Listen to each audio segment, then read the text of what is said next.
Well, I think that we should also, ask you, because the accusations that they make against you are grave.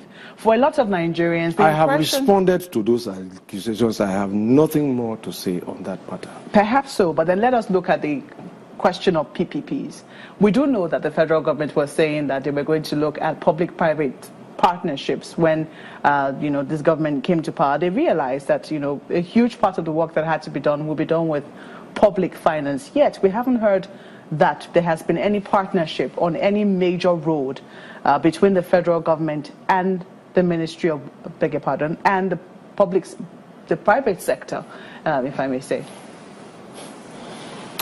I think that there is perhaps some misunderstanding about the possibilities that exist in the private sector with regard to infrastructure financing.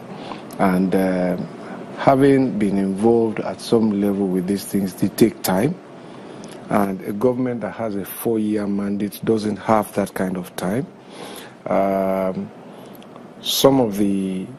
can't think of any infrastructure financing readily to my mind now that we have done in this country that hasn't ended up in court. That's not a very good investment climate for as incentives to investors.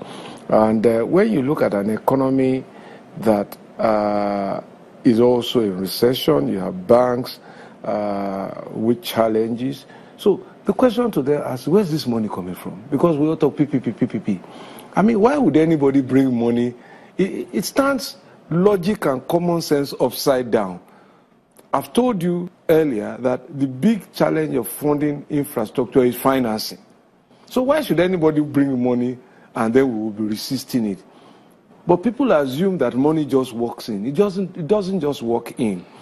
And the experience that I can share with you is the road, in terms of road concession, the Lekki-Ekpe Expressway. The concession agreement was signed in 2005. Funding didn't come until 2010. So if any government was waiting, that government's tenure has finished. And the position that I have advised government in a memo to council is continue to do what you can do with your own taxes, with your own funding. There is no time at which you are prohibited from entering into a concession agreement.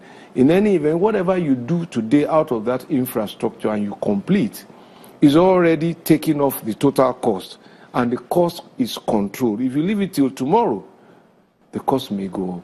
And it gives you leverage that, look, I have done 5%, so I have equity of 5% and so on. But you can't fold your hands and say, let's just go and look for PPP. The public we serve don't care really how you finance. They just want to see a road, and they don't want to hear that you are still negotiating. If that is the case, I mean, you have said that you're not speaking on a statement that you already released on this, but for the benefit of our viewers, because the majority of them might not have seen that statement, and they'll definitely be very interested in what your response will be to some of this, because it would seem that from what you've said, you're actually shying away from these PPPs. You doubt very strongly that this private financiers or these private consortiums might actually have the means to be able to fully fund a project. No, I think they should bring the money if they have it. I'm not shying away. If you bring the money, we will deal with it. But you see, again, the fact that you have a PPP doesn't mean that you shouldn't budget. And I think this is where some of the misconceptions lie. The Senate says that they have only provided what they think the federal government will be needing, considering that the private sector, private financiers said that they're also going to be bringing something to the table as well, and they've brought to the table what they think that the federal government will need. I have said that I have spoken the most that I need to in terms of the specific issues. The only thing I would say is that when you budget for an asset, you must show how you acquired that asset, because there's a time when you have to pay back for the asset, and if it's not in your budget books how it came in, it will be difficult to justify basis for payment. That is why even in your borrowing, even if the asset is coming from private, it must reflect somewhere where the money came in. Because the budget is just an approval of an estimate of how much will be spent. It is not cash. The cash side of the budget is a different matter entirely. And that is why there's a revenue side that also speaks to proceeds from oil, proceeds from taxes, and the gap and the deficit that is then accounted for by borrowing. And also the part of that deficit that will be funded by investment that is coming from outside. And that is my understanding of how a budget should be. In this regard, then, it doesn't look like your party is bringing much change to the table if you say that this has been what is obtainable in the past 17 years. In terms of the disagreements between the executive and the legislature over the budget has been, obtainable in the last 17 years. My party hasn't been in government for 17 years. And it doesn't look like it's changing even with your party. My party hasn't been in government for 17 years. So let's just be very clear about that. And change is a process that takes time, because when people have been accustomed to a certain way of life habits, all of us are creatures of habits largely, and it takes some time to yield our positions, because in the positions that we have acquired, we've acquired a vested interest in an existing order, even if it doesn't give us the best. So the adventure, some people will still not text on a telephone today because they are just not used to it. The telephones they knew was just to talk. So you need to ease them through a process where they begin to engage those kind of things. So change is not an event, it's a process, it's a trend.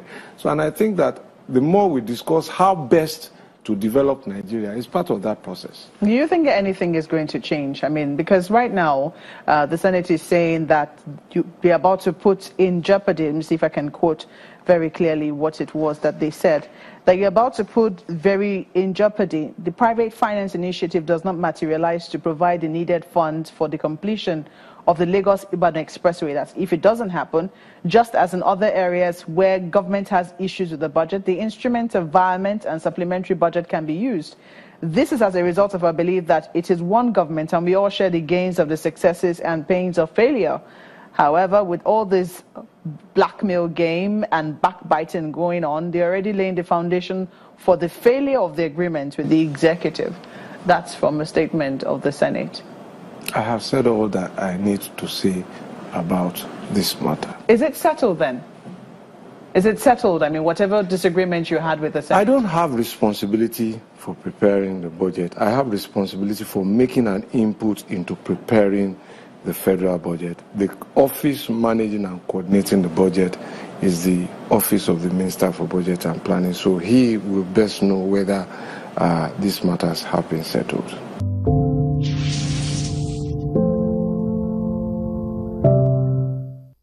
We'll take a moment now and turn our attention to the power sector when we return from this break. Please stay with us.